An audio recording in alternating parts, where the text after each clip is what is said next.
Welcome to my channel the Bengal computer tutorial. আজকে আমি চলে এসেছি আপনাদের কাছে কয়েকটি এক্সেলের দুর্দান্ত শর্টকাট কি নিয়ে, যেই শর্টকাট কিগুলো কিন্তু আপনাদের প্রতিনিয়ত এক্সেলে কাজের জন্য খুবই হেল্প করবে।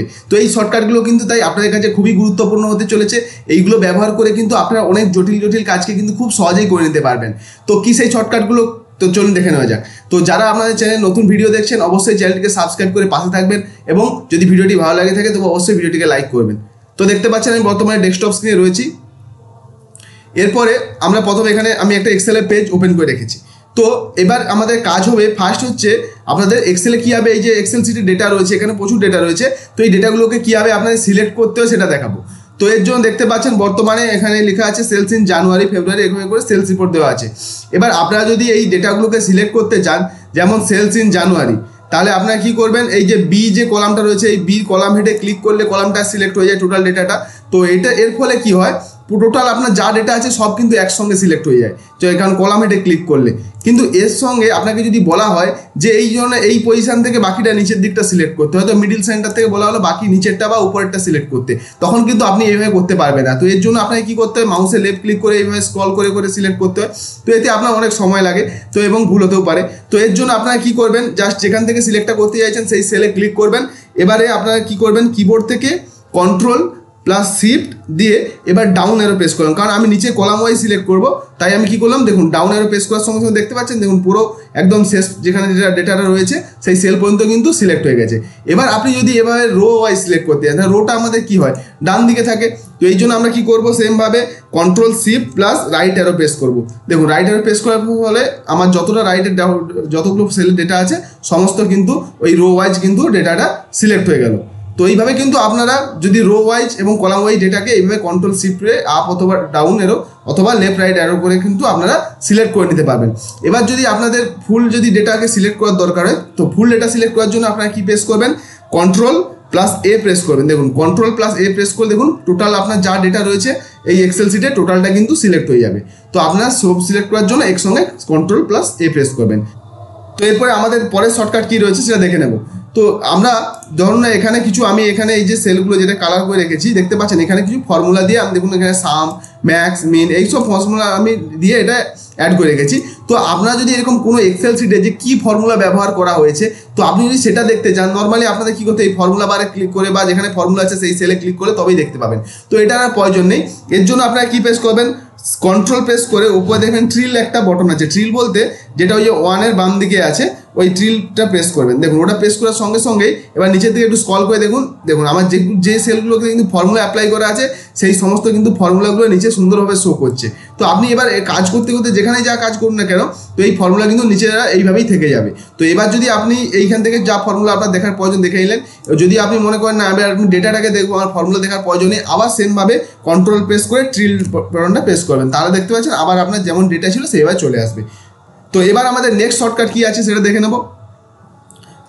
তো আমরা পরের সিটে চলে যাচ্ছি। ধরুন না এখানে দেখুন আমরা সেলস রিপোর্ট রয়েছে যেখানে কিন্তু প্রচুর অ্যামাউন্ট লেখা রয়েছে। এবার আপনি ধরুন এই অ্যামাউন্টগুলোতে আপনি চাচ্ছেন যে এদের আগে একটা করে চিহ্ন বসাবেন, অর্থাৎ রুপিজের চিহ্ন, মানে আমাদের ইন্ডিয়ানদের রুপিজের চিহ্ন বসাবেন। তাহলে এর জন্য কী করবেন, আপনি কি প্রত্যেকটা বক্সে ক্লিক করে করে রুপিজের চিহ্ন বস করাতে যাবেন, তো এতে আপনার অনেক সময় লেগে যাবে এবং কাজটা অনেক জটিল হয়ে যাবে। তো এর জন্য কী করবেন, এর জন্য প্রথমে আগে আপনার যে সেলগুলোতে ডেটা রয়েছে যেগুলো আগে রুপিজের সিম্বল বসাতে চাই সেই ডেটাগুলোকে আগে এইভাবে সিলেক্ট করে নেবেন। সিলেক্ট করা হয়ে গেল, এরপরে আপনারা কী করবেন, কিবোর্ড থেকে কন্ট্রোল শিফট আর হচ্ছে গিয়ে আপনার 4 অর্থাৎ 4-এর উপরে দেখবেন ডলার সাইনটা আছে, ওই ডলার সাইনটা আপনাকে প্রেস করতে হবে। দেখুন যা আমরা কন্ট্রোল শিফট আর ডলার সাইন প্রেস করলাম সঙ্গে সঙ্গে দেখুন প্রত্যেকটা কিন্তু অ্যামাউন্টের আগে রুপিজের সিম্বল কিন্তু অ্যাড হয়ে গেছে। তো এইভাবে কিন্তু আপনি খুব সহজেই কিন্তু এইভাবে কোনো চিহ্নকে কিন্তু ডেটাগুলোর আগে অ্যাড করতে পারবেন। তো এবার আমরা দেখে নেবো, যদি আপনার এই ডেটাগুলোকে মানে যে অ্যামাউন্টগুলো রয়েছে এগুলোকে যদি আপনি পার্সেন্টেজে প্রকাশ করতে চান, তার জন্য আপনাকে নিশ্চয়ই পার্সেন্টেজে ফর্মুলা লাগাতে হবে। তো এটা না করে আপনি কিন্তু সহজেই পার্সেন্টেজে ফর্মুলা এতে লাগাতে পারবেন, কিংবা এই ডেটাগুলোকে কিন্তু খুব সহজেই কিন্তু আপনি পার্সেন্টেজে পরিণত করতে পারবেন। এর জন্য কী করবেন, দেখুন ডেটাগুলোকে আগে সেইভাবে সিলেক্ট করে নিলাম, এবার কন্ট্রোল শিফট প্রেস করে এবার পার্সেন্টেজের চিহ্নটা প্রেস করলাম। দেখুন সমস্ত ডেটাগুলো কিন্তু আপনার পার্সেন্টেজে পরিণত হয়ে গেছে। তো এইভাবে কিন্তু আপনারা খুব সহজেই ডেটাকে পার্সেন্টেজে পরিণত করে নিতে পারবেন। এরপরের শর্টকাট কী কী রয়েছে, তো এর জন্য ধরুন না পরের শর্টকাট কি আমাদের যে এই যে ডেটাগুলো রয়েছে এখানে, যখন এখানে সেলস রিপোর্টটা রয়েছে 6 মাসের, তো এটা দিয়ে আপনাকে হয়তো বলা হলো একটা চার্ট তৈরি করতে। এবার চার্ট তৈরি করার জন্য আপনি ইনসার্টে যাবেন, তারপর চার্ট থেকে একটা চার্ট সিলেক্ট টাইপ করবেন, এতে আপনার অনেক সময় লেগে যাবে। তো এটাকে আপনি সহজে করে নিতে পারবেন কী করে, তো এর জন্য আগে ডেটাগুলোকে সিলেক্ট করে নিতে হবে একইভাবে, তো এরপরে কি করবেন, এরপরে আপনার কিবোর্ড থেকে অল্ট আর হচ্ছে F1 প্রেস করবেন। অল্ট চেপে F1 প্রেস করুন, দেখুন সঙ্গে সঙ্গে কিন্তু আপনার সামনে একটা কিন্তু চার্ট রেডি হয়ে চলে এসেছে। তো আপনি দেখতে পাচ্ছেন এখানে চার্টটা তৈরি হয়েছে, এটাকে আমি একটু বড় করে নিচ্ছি, তাহলে আপনারা দেখতে সুবিধা। দেখুন খুব সহজেই কিন্তু একটা আমার কিন্তু চার্ট তৈরি হয়ে গেল, কোনো রকম কোনো ঝামেলা ছাড়াই। তো এইভাবে কিন্তু আপনারা খুব সহজে অল্ট প্লাস F1 প্রেস করে কিন্তু খুব সহজেই যে কোনো চার্ট তৈরি করে নিতে পারবেন। তো এরপরে আমাদের নেক্সট শর্টকাট কিটা দেখে নেব। তো দেখতে পাচ্ছেন এই যে বর্তমান যে সিটটা রয়েছে, এখানে দেখুন কিছু এমপ্লয়ীদের আইডি নেম আছে এবং ফোন নাম্বার, এবং কোনো সেলগুলো দেখুন ব্ল্যাঙ্ক রয়েছে, যাদের ফোন নাম্বার নেই। এবার আপনাকে হয়তো বলা হলো যে সেলগুলোতে ফোন নাম্বার নেই, ব্ল্যাঙ্ক আছে, সেগুলোকে আপনি রেড কালার দিয়ে ইন্ডিকেট করুন। তো আপনি কি করবেন, তখন এখান থেকে এই সেলগুলো ক্লিক করতে হবে, তারপরে এই সেলের ব্যাকগ্রাউন্ড থেকে আপনাকে কি করতে হবে, ব্যাকগ্রাউন্ডটা তো রেড কালার দিতে চাই, তাই রেড কালারে প্রেস করতে হবে। তো এই জন্য আপনাকে কি হতে, প্রত্যেকটা সেলে ক্লিক করে করে কিন্তু এখান থেকে আপনাদের কালার করতে হয়। তো এর ফলে কিন্তু আপনাদের অনেক সময় লেগে যাবে। তো এর জন্য আমি একটা স্মার্ট ট্রিক শেখাবো। তো ধরুন না আপনি এখান থেকে যে কোনো একটা কালার আগে সিলেক্ট করেন, ধরুন আমি রেড কালার সিলেক্ট করলাম। এবার আপনারা কি করবেন, যে সেলগুলোতে আপনি এই কালারটাই দিতে চান তার জন্য কি করবেন, সেই সেলটায় জাস্ট উপরে ক্লিক করবেন আর কিবোর্ড থেকে F4 প্রেস করবেন। F4 এর কাজ হচ্ছে গিয়ে কমান্ডকে কোনো কাজকে রিপিট করা। দেখুন আমি জাস্ট ক্লিক করলাম সেলে, তারপর F4 প্রেস করলাম, দেখুন সঙ্গে সঙ্গে কিন্তু আমি যে কালারটা আগে সেট করে রেখেছিলাম সেই কালারগুলো কিন্তু অটোমেটিকভাবে এখানে কিন্তু চলে আসছে। তো এইভাবে কিন্তু আপনি খুব সহজেই কিন্তু কোনো কমান্ডকে বা কোনো কাজকে রিপিট করার জন্য F4 প্রেস করবেন। আমাদের নেক্সট শর্টকাট কিটা কিন্তু খুবই ইম্পর্টেন্ট হতে চলেছে। দেখুন এখানে আমি কি করেছি, যেখানে যাদের ফোন নাম্বার রয়েছে সেগুলো লেখা রয়েছে এবং বাকি সেলগুলো কিন্তু ব্ল্যাঙ্ক রয়েছে। এবার হয়তো আপনাকে বলা হলো যে এই ব্ল্যাঙ্ক সেলগুলো রয়েছে এইগুলোতে হয়তো নট কথাটা লিখতে, তাহলে যে সেলগুলোতে ফোন নাম্বার দেওয়া নেই সেগুলোকে নট লিখতে। তাহলে এখানে কি করবেন, আপনি যতগুলো সেলে আছে তাহলে ক্লিক করে করে আপনাকে নট লিখতে হবে, যেটা টাইপ করতে অনেক সময় লাগবে, অথবা কপি পেস্ট করতে গেলেও অনেক সময় লেগে যাবে। তো এটাকে আপনি কিন্তু খুব স্মার্টভাবে ইউজ করতে পারবেন এটাকে। তো এটা করার জন্য আপনি কিন্তু একটা খুব স্মার্ট ট্রিক ইউজ করতে পারবেন। তো সেটা হচ্ছে গিয়ে কি, প্রথমে আগে আমাকে কি করতে হবে, এখান থেকে সেই কলামটা সিলেক্ট করে নেবো, যে কলামের ডেটাগুলোকে আমি ব্ল্যাঙ্কগুলোকে ফিল আপ করতে চাইছি। তো এবার কি করবেন, কিবোর্ড থেকে F5 প্রেস করবেন, তাহলে গো টু একটা পেজ ওপেন হবে। তো এখান থেকে দেখুন স্পেশাল অপশানে ক্লিক করবেন। এবার দেখুন যেখানে এই যে ব্ল্যাঙ্ক অপশানটা রয়েছে, যেহেতু আমি ব্ল্যাঙ্কগুলোতে ফিল আপ করবো, তো আমি কি করলাম, ব্ল্যাঙ্কে ক্লিক করলাম, দেওয়ার পর কি করলাম, ওকে ক্লিক করলাম। তাহলে কি হলো, আমার এখানে যে ব্ল্যাঙ্ক সেলগুলো রয়েছিল সব কিন্তু দেখতে পাচ্ছেন, দেখুন নিচে নিচে আমি স্ক্রল করে দেখাচ্ছি, সব কিন্তু সিলেক্ট হয়ে গেছে। এবার আপনি যেটা টাইপ করতে চাইছেন, যেমন আমি এখানে লিখবো যে নট, ওকে আমি নট লিখলাম, বা নো লিখতে পারেন, আমি যেটা ইচ্ছে লিখতে পারেন, যেটা আপনি লিখতে চান যা সেটাই টাইপ করে দেবেন।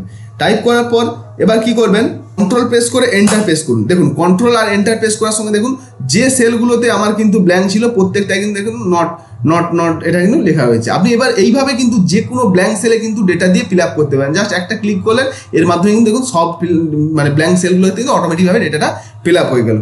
তো আমাদের নেক্সট শর্টকাটকে কি দেখে নেবো। দেখুন এখানে আমি যেমন একটা ডেটা লিখে রেখেছি, যেমন পেমেন্টের ডেট আছে, ডে আছে, আর টোটাল অ্যামাউন্টটা লেখা রয়েছে।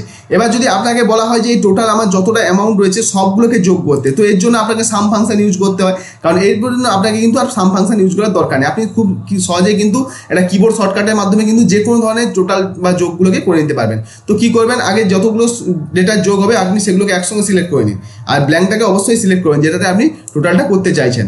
সিলেক্ট করলাম, তারপর কি করবেন, কিবোর্ড থেকে অল্ট প্রেস করে ইকুয়াল টু সাইনটা প্রেস করুন। Alt equal to sign press করার সঙ্গে সঙ্গে দেখুন নিচে দিয়ে দেখুন আপনার টোটাল কিন্তু অটোমেটিক চলে এসেছে এবং সাম ফর্মুলাটা কিন্তু অটোমেটিকভাবে অ্যাপ্লাই হয়ে গেছে, এটাকে বলে অটো সাম। তো এইভাবে কিন্তু আপনার খুব সহজেই কিন্তু অল্ট আর ইকুয়াল প্রেস করে কিন্তু খুব সহজেই যে কোনো ডেটা কিন্তু যোগ করে নিতে পারবেন। আশা করি আজকের এই কিবোর্ড শর্টকাটগুলোকে আপনাকে এক্সেলে কাজ করার জন্য অনেকখানি হেল্প করবে। তো যদি ভিডিওটি ভালো লেগে থাকে অবশ্যই ভিডিওটিকে লাইক করবেন এবং চ্যানেলটাকে সাবস্ক্রাইব করে পাশে থাকবেন আরও এক্সেলের দুর্দান্ত টিপস অ্যান্ড ট্রিক্স শেখার জন্য এবং কম্পিউটারে নিজেকে এক্সপার্ট করে তোলার জন্য। ধন্যবাদ।